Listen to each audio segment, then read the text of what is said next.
ನಮಸ್ಕಾರ. ಪ್ರಾಚೀನ ಕಾಲದ ಅದ್ಭುತ ಯೋಧರು, ಅವರ ಶೌರ್ಯ ಮತ್ತೆ ಯಾರಿಗೂ ತಿಳಿಯದ ಮಹಾನ್ ರಹಸ್ಯಗಳ ಜಗತ್ತಿಗೆ ನಿಮ್ಗೆಲ್ರಿಗೂ ಸ್ವಾಗತ. ಬನ್ನಿ, ಇವತ್ತಿನ ನಮ್ಮ ಈ ಪಯಣದಲ್ಲಿ ಸೂರ್ಯ ದೇವನ ಮಗನ ಮಾಂತ್ರಿಕ ರಹಸ್ಯದ ಬಗ್ಗೆ ತಿಳ್ಕೊಳ್ಳೋಣ. ಇದು ಸುಮ್ಮನೆ ಒಂದು ಸಾಮಾನ್ಯ ಕಥೆ ಅನ್ಕೋಬೇಡಿ. ಇದು ಎಂಥ ಕಥೆ ಗೊತ್ತಾ? ಧೈರ್ಯ, ಸ್ನೇಹ ಹಾಗನೇ ಇಡೀ ಹಣೆಬರಹವನ್ನೇ ಬದಲಾಯಿಸುವಂತಹ ಒಂದು ಅದ್ಭುತವಾದ ರೋಮಾಂಚಕ ಕಥೆ. ಇಡೀ ಜಗತ್ತಿನ ಅತಿ ಶೂರ ಯೋಧನೆಗೆ ಅಷ್ಟು ದುಃಖ ಯಾಕಿತ್ತು ಅಂತ ನೀವು ಯಾವತ್ತಾದ್ರೂ ಯೋಚನೆ ಮಾಡಿದೀರಾ? ಒಮ್ಮೆ ಕಲ್ಪಿಸ್ಕೊಳ್ಳಿ, ಕರ್ಣ ಅಂತ ಒಬ್ಬ ಮಹಾನ್ ಯೋಧ ಇದ್ದ. ಅವನತ್ರ ಎಂಥ ಅದ್ಭುತವಾದ ಶಕ್ತಿ ಇತ್ತು ಅಂದ್ರೆ ಅವನು ಬಿಟ್ಟ ಬಾಣಗಳು ಯಾವತ್ತೂ ಗುರಿ ತಪ್ತಿರ್ಲಿಲ್ಲ. ಆದರೂ ಅವನ ಮನಸ್ಸಿನಲ್ಲಿ ಏನೋ ಒಂದು ಆಳವಾದ ದುಃಖ ಇತ್ತು. ಜಗತ್ತು ಅವನನ್ನ ನಡೆಸ್ಕೊಳ್ತಾ ಇದ್ದ ರೀತಿ ಅವನಿಗೆ ತುಂಬಾನೇ ಬೇಸರ ತರಿಸಿತ್ತು. ಅಷ್ಟು ಶಕ್ತಿಶಾಲಿ ಯೋಧನ ಕಣ್ಣಲ್ಲಿ ಯಾಕೆ ನೀರಿತ್ತು ಅಂತ ನಾವಿವಾಗ ಅರ್ಥ ಮಾಡ್ಕೊಳ್ಳೋಣ. ಭಾಗ 1. ಒಬ್ಬ ಶೂರ ಯೋಧನ ಅನುಮಾನ. ತಂಪಾದ ಗಾಳಿ ಬೀಸ್ತಿರುವ ನದಿಯ ದಡದಲ್ಲಿ ನಮ್ಮ ಶೂರ ಯೋಧ ಕರ್ಣ ಮತ್ತೆ ಎಲ್ಲರಿಗೂ ದಾರಿದೀಪ ಆಗಿರುವಂತಹ ಕೃಷ್ಣ ನಿಂತಿದ್ದಾರೆ. ಕರ್ಣನ ನಿಜವಾದ ಸಮಸ್ಯೆ ಏನಿತ್ತು ಗೊತ್ತಾ?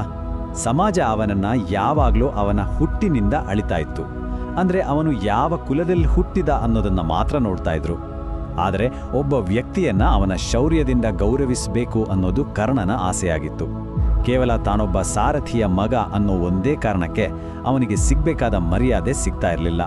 ಕರ್ಣನ ಈ ಮಾತು ಎಷ್ಟೊಂದು ಅದ್ಭುತವಾಗಿದೆ ಅಲ್ವಾ? ಅಧಿಕಾರ ಅನ್ನೋದು ಹುಟ್ಟಿನಿಂದ ಬರೋ ಹಕ್ಕಲ್ಲ, ಅದು ನಮ್ಮ ಸಾಮರ್ಥ್ಯದಿಂದ ಬರ್ತದೆ ಅಂತ ಅವನು ಬಲವಾಗಿ ನಂಬಿದ್ದ. ಕೇವಲ ರಾಜನ ಮಗನಾಗಿ ಹುಟ್ಟಿದ ತಕ್ಷಣ ಅಧಿಕಾರ ಸಿಗಬಾರ್ದು. ಬದಲಿಗೆ ಯಾರಿಗೆ ನಿಜವಾದ ಸಾಮರ್ಥ್ಯ ಇದೆಯೋ ಅವರಿಗೆ ಆ ಸ್ಥಾನ ಸಿಗಬೇಕು ಅಂತ ಕರ್ಣ ಬಹಳ ನೋವಿನಿಂದ ಕೃಷ್ಣನ ಹತ್ರ ಹೇಳ್ಕೊಳ್ತಾನೆ. ಭಾಗ 2. ಸ್ನೇಹದ ನಿಜವಾದ ಅರ್ಥ. ಕತ್ತಲೆ ಇದ್ಮೇಲೆ ಬೆಳಕಿರ್ಲೇಬೇಕಲ್ವಾ? ಸಮಾಜವೆಲ್ಲ ಕರ್ಣನನ್ನ ದೂರ ತಳ್ಳಿದಾಗ ಒಬ್ಬೇ ಒಬ್ಬ ವ್ಯಕ್ತಿ ಮಾತ್ರ ಅವನ ಬೆಂಬಲಕ್ಕೆ ನಿಂತ. ಆತನೇ ಯುವರಾಜ ದುರ್ಯೋಧನ. ಎಲ್ಲರೂ ಕರ್ಣನನ್ನ ಹೀಯಾಳಿಸ್ತಾ ಇದ್ದಾಗ ದುರ್ಯೋಧನ ಮುಂದೆ ಬಂದು ಅವನಿಗೆ ಅಂಗರಾಜ ಅನ್ನೋ ಪಟ್ಟ ಕೊಡ್ತಾನೆ. ಇದು ಕೇವಲ ಒಂದು ರಾಜದ ಉಡುಗೊರೆ ಆಗಿರಲಿಲ್ಲ, ಬದಲಿಗೆ ಅತ್ಯಂತ ಬೆಲೆಬಾಳುವ ಸ್ನೇಹದ ಉಡುಗೊರೆಯಾಗಿತ್ತು. ಅಲ್ಲಿಂದ ಕರ್ಣನ ಜೀವನದಲ್ಲಿ ಹೊಸದೊಂದು ಆಶಾಭಾವನೆ ಚಿಗುರೊಡೆಯಿತು. ದುರ್ಯೋಧನ ತೋರಿಸಿದ ಆ ಪ್ರೀತಿಗೆ ಕರ್ಣ ಎಷ್ಟು ಋಣಿಯಾಗಿದ್ದ ಅಂದ್ರೆ ತನ್ನ ಇಡೀ ಜೀವನವನ್ನ ಆ ಸ್ನೇಹಿತನಿಗೋಸ್ಕರ ಮುಡಿಪಾಗಿಡೋಕೆ ನಿರ್ಧಾರ ಮಾಡ್ತಾನೆ. ಈ ಗೌರವಕ್ಕಾಗಿ ನಾನು ನನ್ನ ಸ್ನೇಹಿತನಿಗಾಗಿ ಹೋರಾಡಲೇಬೇಕು, ಅದು ನನ್ನ ಕರ್ತವ್ಯ ಅಂತ ಅವನು ಹೇಳ್ತಾನೆ. ಏನೇ ಕಷ್ಟ ಬಂದ್ರು ಕಷ್ಟದ ಸಮಯದಲ್ಲಿ ತನ್ನ ಜೊತೆ ನಿಂತ ಸ್ನೇಹಿತನ ಪರವಾಗಿ ಮಹಾಯುದ್ಧದಲ್ಲಿ ಹೋರಾಡ್ತೀನಿ ಅಂತ ಕರ್ಣ ಕೃಷ್ಣನ್ಗೆ ದೃಢವಾಗಿ ಹೇಳ್ತಾನೆ. ಎಂಥ ಅದ್ಭುತವಾದ ನಿಷ್ಠೆ ಅಲ್ವಾ ಇದು? ಭಾಗ 3. ಕೃಷ್ಣನ ಬುದ್ಧಿವಾದ. ಕರ್ಣನ ನೋವನ್ನೆಲ್ಲ ಶಾಂತವಾಗಿ ಕೇಳಿಸಿಕೊಂಡ ಮೇಲೆ ಈಗ ನಮ್ಮ ಬುದ್ಧಿವಂತ ಕೃಷ್ಣ ಮಾತಾಡೋ ಸರದಿ.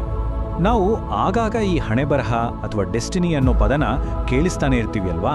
ಹಣೆಬರಹ ಅಂದ್ರೆ ನಮ್ಮ ಜೀವನ ಸಾಗೋ ದಾರಿ.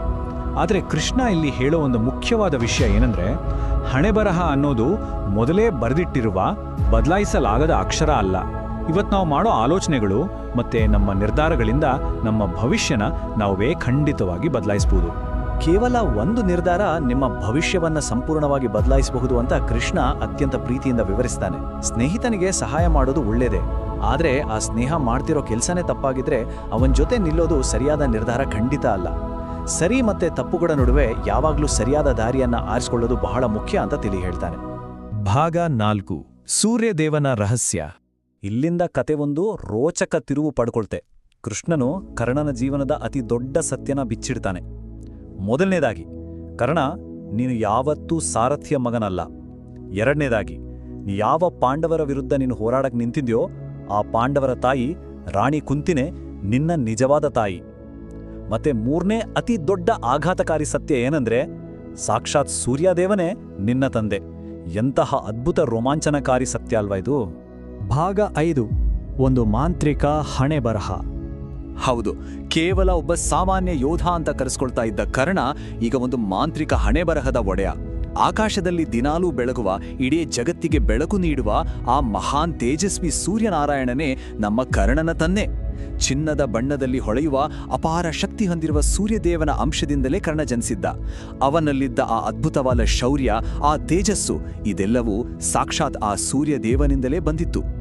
ಹಾಗಾದ್ರೆ ಈ ಘಟನೆಗಳೆಲ್ಲ ಹೇಗೆ ನಡೆತು ಅಂತ ನೀವು ಕೇಳಬಹುದು. ಸೂರ್ಯದೇವನ ವರದಿಂದ ಜನಿಸಿದ ಪುಟ್ಟ ಮಗು ಕರ್ಣನನ್ನ ಸಮಾಜದ ಭಯದಿಂದ ರಾಣಿ ಕುಂತಿ ಒಂದು ಬುಟ್ಟಿಯಲ್ಲಿಟ್ಟು ನದಿಯಲ್ಲಿ ತೇಲಿಬಿಡ್ತಾಳೆ.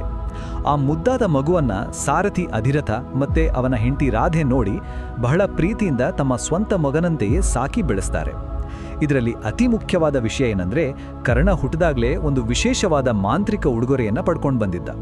ಆ ಅದ್ಭುತವಾದ ಮಾಂತ್ರಿಕ ಉಡುಗೊರೆನೇ ಈ ದಿವ್ಯ ಕವಚ. ಕರ್ಣ ಹುಟ್ಟುವಾಗಲೇ ಅವನ ದೇಹಕ್ಕೆ ಅಂಟಿಕೊಂಡಿದ್ದ ಚಿನ್ನದ ತರ ಹೊಳೆಯುವ ಒಂದು ದೈವಿಕ ರಕ್ಷಣಾ ಕವಚ ಅದಾಗಿತ್ತು. ಜಗತ್ತಿನ ಯಾವುದೇ ಅಸ್ತ್ರಗಳು ಎಷ್ಟೇ ಶಕ್ತಿಶಾಲಿ ಆಗಿದ್ರೂ ಈ ಕವಚನ ಭೇದಿಸೋಕೆ ಸಾಧ್ಯನೇ ಇರಲಿಲ್ಲ. ತನ್ನ ಮಗನಿಗೆ ಯಾವುದೇ ಅಪಾಯ ಆಗದಿರಲಿ ಅಂತ ಸೂರ್ಯದೇವನೇ ಪ್ರೀತಿಯಿಂದ ದಯಪಾಲಿಸಿದ ಮಾಂತ್ರಿಕ ಶಕ್ತಿಯದಾಗಿತ್ತು. ಈ ಎಲ್ಲ ಮಾಂತ್ರಿಕ ರಹಸ್ಯಗಳನ್ನ ತಿಳಿಸಿದ ಮೇಲೆ ಕೃಷ್ಣ ಅತ್ಯಂತ ಆತ್ಮೀಯತೆಯಿಂದ ಕರ್ಣನಿಗೆ ಹೀಗೆ ಹೇಳ್ತಾನೆ, ನೋಡು ಕರ್ಣ, ಈಗ ನಿನ್ನ ಹುಟ್ಟಿನ ಸತ್ಯ ನಿನಗೆ ತಿಳಿದಿದೆ. ಸರಿ ಮತ್ತು ತಪ್ಪುಗಳ ನಡುವೆ ಆಯ್ಕೆ ಮಾಡಿಕೊಳ್ಳೋ ಅವಕಾಶ ಈಗ ನಿನ್ನ ಮುಂದಿದೆ. ನಿನ್ನ ದಾರಿಯನ್ನ ಬದಲಾಯಿಸು, ಹಾಗೆ ನಿನ್ನ ಭವಿಷ್ಯವನ್ನ ನೀನೇ ನಿರ್ಧರಿಸು ಅಂತ ಹೇಳ್ತಾ ಕೃಷ್ಣ ಕರ್ಣನಿಗೆ ಧರ್ಮದ ಪರವಾಡಿ ನಿಲ್ಲುವಂತೆ ಪ್ರೇರೇಪಿಸ್ತಾನೆ. ಈಗ ನಮ್ಮೆಲ್ಲರ ಮುಂದಿರೋ ಅತಿದೊಡ್ಡ ಪ್ರಶ್ನೆ ಇದು. ಇಂಥ ಒಂದು ದೊಡ್ಡ ಮಾಂತ್ರಿಕ ರಹಸ್ಯ ತಿಳಿದ ಮೇಲೆ, ತಾನೇ ಪಾಂಡವರ ಹಿರಿಯ ಅಣ್ಣ ಅಂತ ಗೊತ್ತಾದ ಮೇಲೆ ಶೂರ ಯೋಧ ಕರ್ಣ ಯಾವ ನಿರ್ಧಾರ ತಗೊಳ್ತಾನೆ? ತನ್ನ ಪ್ರಾಣ ಸ್ನೇಹಿತ ದುರ್ಯೋಧನನ ಪರವಾಗಿ ನಿಲ್ಲುತ್ತಾನ, ಅಥವಾ ಕೃಷ್ಣ ಹೇಳಿದ ಹಾಗೆ ಧರ್ಮದ ಹಾದಿಯಲ್ಲಿ ನಡೀತಾನ? ಅವನ ಆ ಒಂದು ನಿರ್ಧಾರ ಇಡೀ ಮಹಾಭಾರತದ ದಿಕ್ಕನ್ನೇ ಬದಲಾಯಿಸುತ್ತೆ. ಈ ಅದ್ಭುತವಾದ ಮಾಂತ್ರಿಕ ಕಥೆಯ ಪಯಣ ನಮ್ಮ ಜೀವನದಲ್ಲೂ ಸರಿ ತಪ್ಪುಗಳ ಆಯ್ಕೆಯ ಬಗ್ಗೆ ಒಂದು ದೊಡ್ಡ ಪ್ರಶ್ನೆಯನ್ನು ಬಿಟ್ಟೋಗುತ್ತಲ್ವಾ? ಜಾಣ್ಮೆಯಿಂದ ಯೋಚಿಸಿ.